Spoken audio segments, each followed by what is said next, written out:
Students, today I am starting new chapter of your course, that is our industries. इस chapter में हम पढ़ेंगे industries के बारे में। तो सबसे पहले इंडस्ट्रीज़ होती क्या है।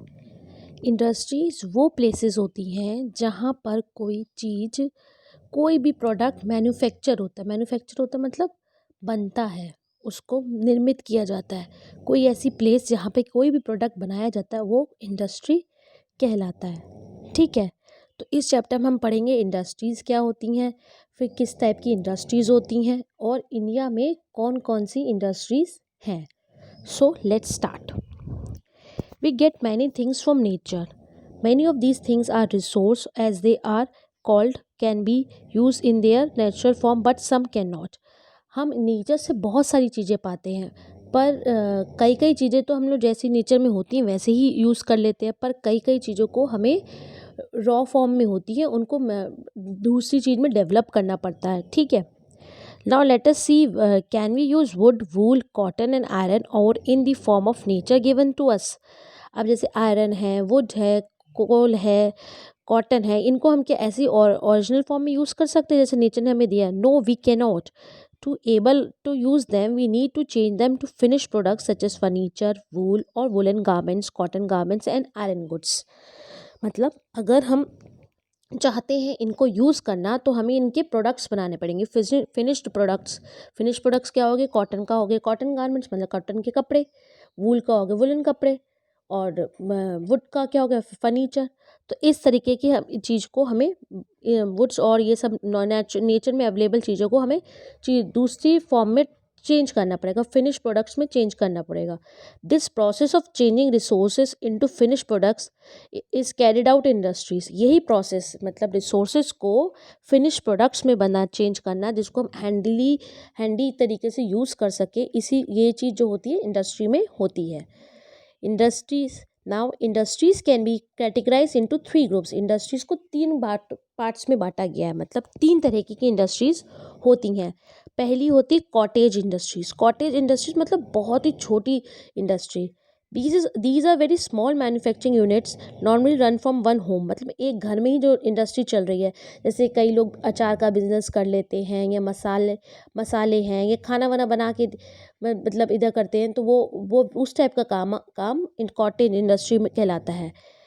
Few peoples are required to run them. Raw materials are obtained from nearby markets and simple machines are used.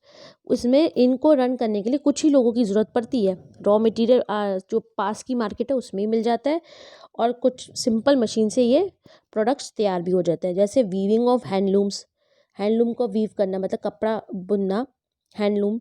Oil extraction, grinding floor सबसे आसान छोटी इंडस्ट्री अगर देखा जाए तो आटे की चक्की जो होती है उसको मान लें।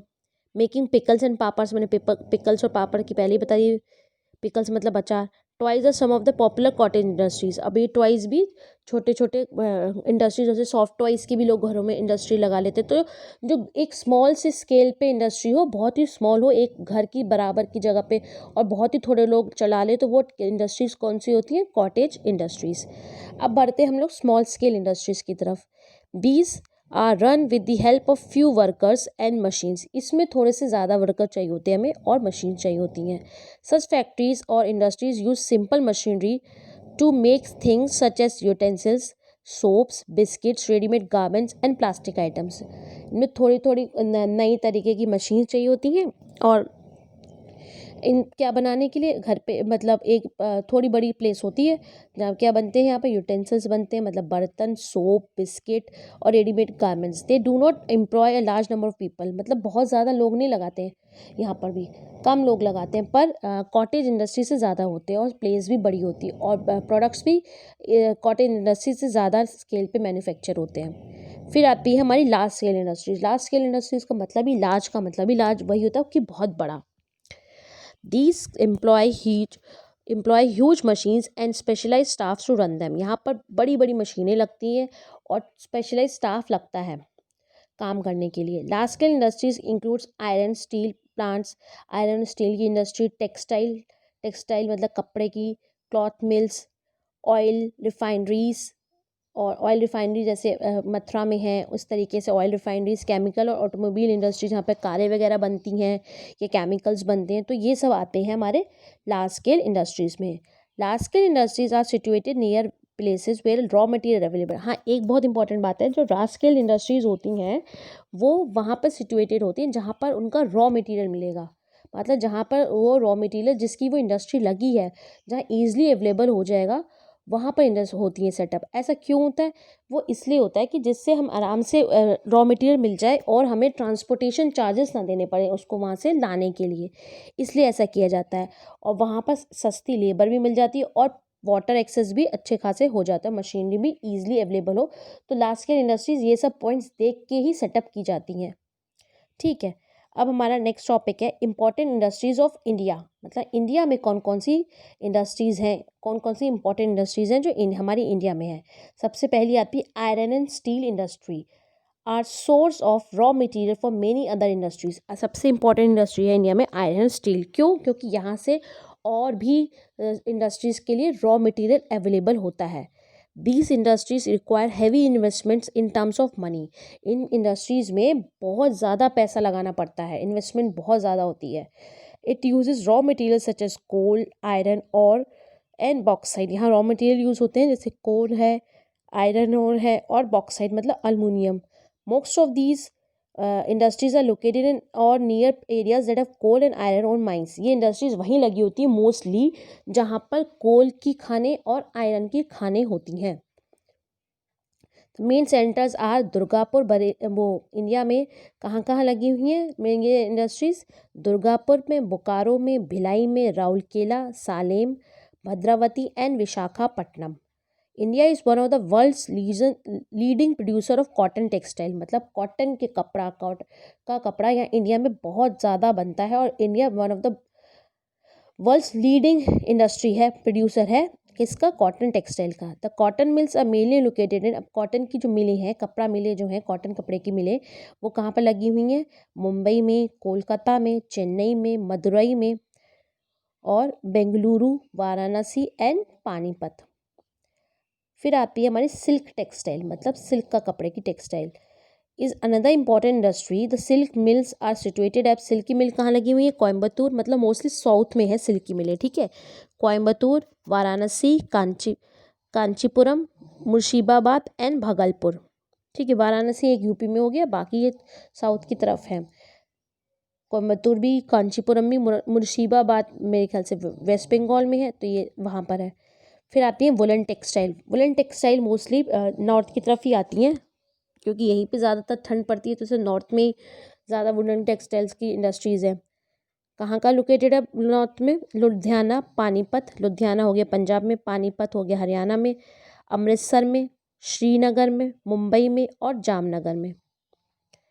नेक्स्ट है हमारी jute mill. Jute mills are located in and around Kolkata in west Bengal. Mostly जो जूट मिल्स हैं वो कोलकाता में हैं या फिर वेस्ट बंगाल में हैं।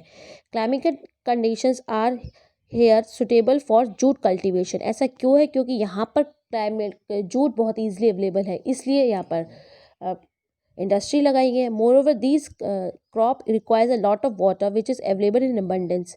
इस क्रॉप को पानी भी बहुत चाहिए होता है। Thus a hot and humid climate and lot of water make it suitable for growing crop jute. इसका मतलब क्या हुआ? जूट को क्या क्या चाहिए उगाने के लिए?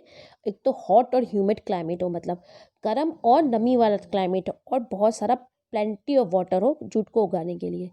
Main centres of production are Rishra, Titagarh, Naihati and Howrah.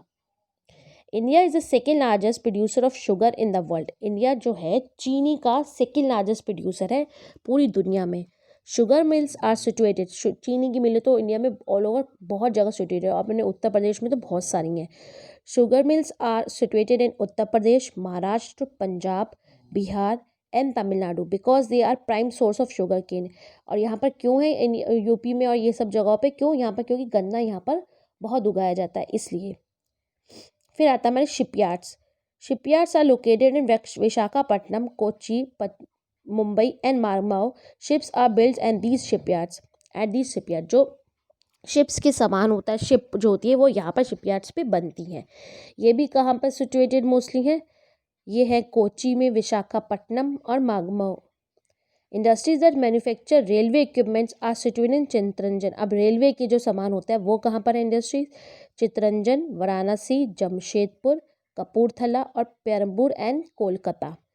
Aeroplanes are made in factories that are owned by the government of India. Aeroplane जो होते हैं वो कहाँ बनते हैं? वो फैक्ट्रीज हैं जो गवर्नमेंट ऑफ इंडिया के अंदर ही आती है, किसी की प्राइवेट फैक्ट्री नहीं, पब्लिक फैक्ट्रीज ही हैं जो गवर्नमेंट के अंदर ही आती हैं।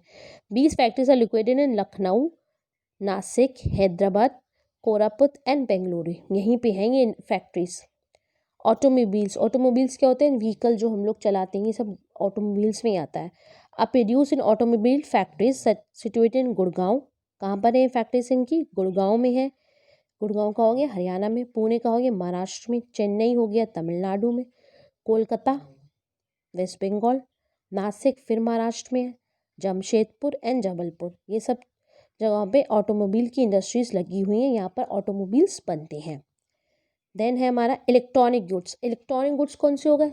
सारे ही घर में हमारे जो इलेक्ट्रॉनिक गैजेट्स वो सब इलेक्ट्रॉनिक गुड्स हैं, जैसे कि फ्रिज, टीवी, वॉशिंग मशीन और क्या क्या होता है हमारे घर में? मिक्सर ग्राइंडर, जूसर, ये सब जो इलेक्ट्रॉनिक गुड्स हैं जो हम लोग डेली बेसिस पे यूज़ करते हैं, और मोबाइल भी है। तो ये इलेक्ट्रॉनिक गुड्स आते हैं। ये कहाँ बनते हैं हमारे इंडिया में? कोलकाता, मुंबई, बेंगलुरु, चेन्नई, पुणे, कोयम्बतूर, दिल्ली एंड पंचकुला, ये सब जगहों पे ये वाले प्रोडक्ट्स बनते हैं। कौन से? Electronic goods. Industrialization is very crucial for the progress of a country and India is involving it into a high industrialized nation. किसी भी कंट्री का प्रोग्रेस के लिए इंडस्ट्रियलाइजेशन मस्ट है। जब तक वहाँ पे बड़ी बड़ी लार्ज स्केल इंडस्ट्रीज़ नहीं होगी तब तक कोई देश प्रोग्रेस नहीं कर सकता। क्यों? क्योंकि एक इंडस्ट्रीज़ लगने से एक तो हमें रॉ वो प्रोडक्ट मिल जाते हैं, प्रोडक्ट्स मिलते हैं तो उनको सेल करके लोग पैसा अर्न करते हैं, और फिर एक प्रोडक्ट को बनाने के लिए कितने लोगों को एम्प्लॉयमेंट मिलता है, तो इससे हम क्या कहते हैं, कंट्री की इकोनॉमिक हाइक होती है। तो इसलिए इंडस्ट्रीज़ बहुत ज़रूरी हैं, एक तो अपने लोगों की अपनी नीड पूरी करने के लिए और दूसरा पैसा कमाने के लिए। इसलिए इंडस्ट्रीज़ पे पूरी वर्ल्ड कंट्री की इकोनॉमी डिपेंड करती है। Other important industries that have been set up in the last few decades are, और इम्पॉर्टेंट इंडस्ट्री इनके अलावा मतलब पेपर और ये एरोप्लेन, ऑटोमोबाइल, इलेक्ट्रॉनिक गुड्स की इंडस्ट्रीज़ के अलावा जो अभी हमने पढ़ी, और कौन कौन सी इंडिया में है या और भी जगह है इंडस्ट्रीज़? पेपर मिल, सीमेंट, सीमेंट की इंडस्ट्री, फर्टिलाइज़र्स क्या होते हैं? जो खाद दी जाती है पौधे प्लांट्स उगाने में, एग्रीकल्चर करने में, वो फर्टिलाइज़र्स होते हैं। केमिकल्स तो सभी को पता है, घर में कई जगह यूज़ होते हैं, जैसे हम लोग टॉयलेट क्लीनर यूज़ करते हैं, फ्लोर क्लीनर यूज़ करते हैं, सब केमिकल्स ही हैं। इनकी इंडस्ट्री। इंफॉर्मेशन टेक्नोलॉजी की कौन सी इंडस्ट्री होती है? IT इंडस्ट्री जिसे हम बोलते हैं, जहाँ पे मतलब ये सब कंप्यूटर से रिलेटेड काम कहाँ होता है वो, ये मोस्टली IT इंडस्ट्रीज़ बेंगलुरु में सिचुएटेड है। एंड गारमेंट्स की तो सभी पता है, रेडीमेड गारमेंट्स जो कपड़े हैं वो पहनते हैं वो। With this, your chapter is complete. So thank you, students.